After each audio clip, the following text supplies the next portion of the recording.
Last night, President Trump raised taxes on every single family and every single business in my district. Make no mistake, he will call it a trade war and assure us that they're very easy to win. And of course, some of his biggest cheerleaders in this chamber will be conspicuously silent, even as families pick up the bill with every purchase, and even as the businesses that sustain our local economies face new challenges and higher prices. And I'm not going to be silent, though, because this affects my community way too much. I'm going to speak up for the men and women who work at Distill Brewing in Normal. They've been an Illinois success story. Distill began making beer in Normal in 2007. A really good friend and constituent of mine actually was their first lead brewer. And today they have 2 locations, serve as a major attraction in my community with craft fairs and live music, and they distribute their products nationwide. But more than 40% of the business costs for independent brewers is for aluminum. And this morning, industry analysts are saying Trump's order will raise aluminum prices by up to $2 billion every year. And of course, I'm not the only one in here whose local economy is improved by a local craft brewer. This will affect Triptych Brewery in Savoy. This will also affect Mill Pond Brewing in Millstadt. And this will also affect Holes Lager in Woodstock. And I'm going to speak up for the 8,000 people who also work at Rivian in Bloomington.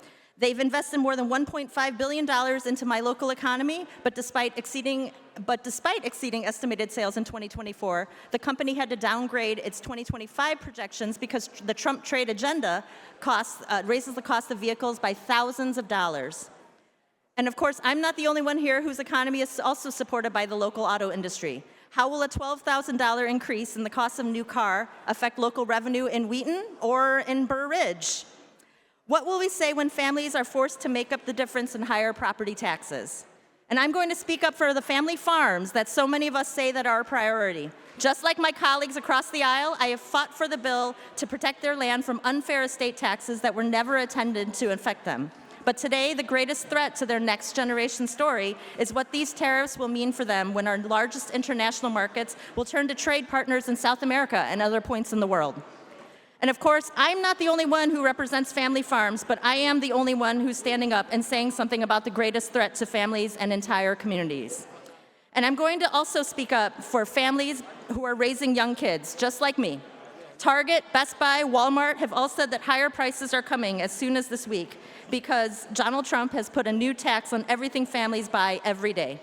Analysts predict the Trump trade agenda will be a $2,000 tax increase on every family.